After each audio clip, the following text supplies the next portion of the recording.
They laughed when she offered just $1 for the battered, unwanted dog, bloodied, locked in a cage and dismissed as useless. No one cared what happened next.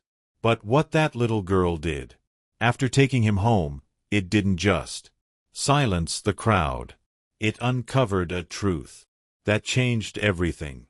But in the far corner, behind a rusted cage, barely held together by twisted wires, sat a dog no one wanted. His fur was matted with dried mud and blood. A fresh wound slashed across his muzzle. One ear drooped lower than the other, and his eyes, tired, golden eyes, reflected something deeper than pain. People passed him by without a second glance, some even snickering. Probably a failed guard dog, someone muttered. Looks like he lost more fights than he won. The auctioneer didn't bother to introduce him. He simply shouted, "Any takers?" starting at $1. Not a single hand went up.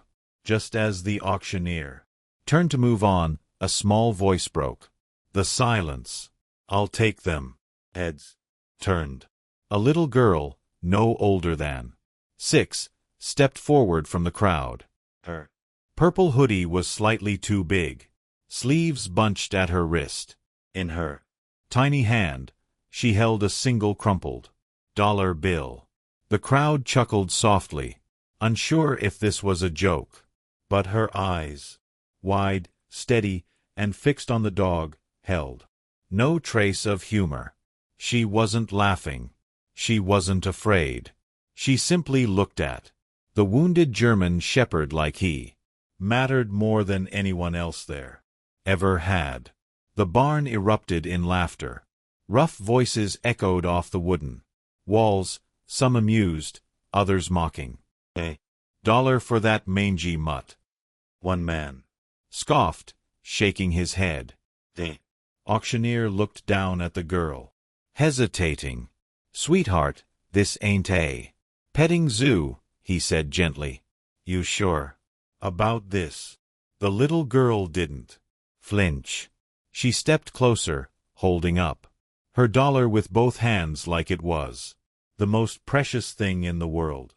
"I want him," she said softly. The laughter faded to murmurs. Something about her voice, soft but certain, cut through the crowd's disbelief like a quiet, powerful truth. The auctioneer blinked, unsure what to do.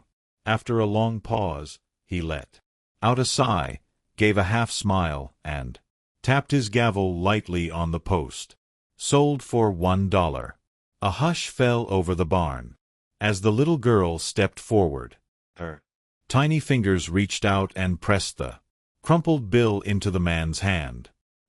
Was all she had, saved from weeks of coins and pocket change, but to her it was worth every cent. She walked to the cage slowly, her shoes crunching on the straw-covered floor. The German shepherd didn't move, only watched her with weary, tired eyes. She crouched beside him, her face close to the rusted bars. "It's okay now," she whispered. "I'm taking you home." The dog didn't growl, didn't bark. He just stared, then blinked slowly. And in that quiet, fragile moment, something between them shifted. A girl had just bought a broken dog, but love was already starting the rescue.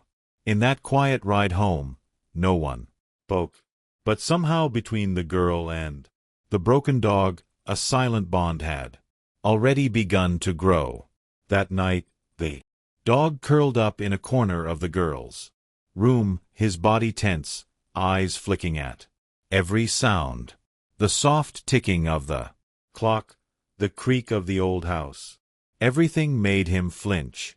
He wouldn't touch the food in the bowl, wouldn't take the blanket she laid beside him. But he didn't growl either. He just watched. The little girl didn't push him. She sat a few feet away, legs crossed, holding a storybook in her lap. She began to read softly, not for him to understand, but to feel safe, and slowly his breathing eased, just a little. The dog stirred as the girl approached with a bowl of water. This time, he didn't flinch. He looked at her, then slowly drank. When her father knelt down to check his injuries, he gasped softly. The scars weren't just recent. They told stories of pain, deep gashes along his ribs, healed burns near his tail. Someone had heard him again and again. The girl sat beside him and whispered, "Your name is Chance now." The dog blinked almost like he understood, and for the first time his tail gave a single hesitant wag. Day by day, something in Chance began to change. The flinching slowed, his eyes softened. He started to follow the little girl around the house. Not close, but close enough to feel safe. And one morning, when she opened her eyes, he was lying beside her bed, his head resting on her slippers. The family watched in awe. This wasn't the same dog from the cage. The girl taught him simple things: sit, stay, and how to catch treats midair. He learned fast, eager to please. But more than anything, Chance began learning how to trust again. It was a warm afternoon when the little girl wandered toward the edge of the backyard near the thick trees lining the woods. Chance followed, tail wagging lazily, ears perked but relaxed. Suddenly, a sharp rattling sound broke the quiet.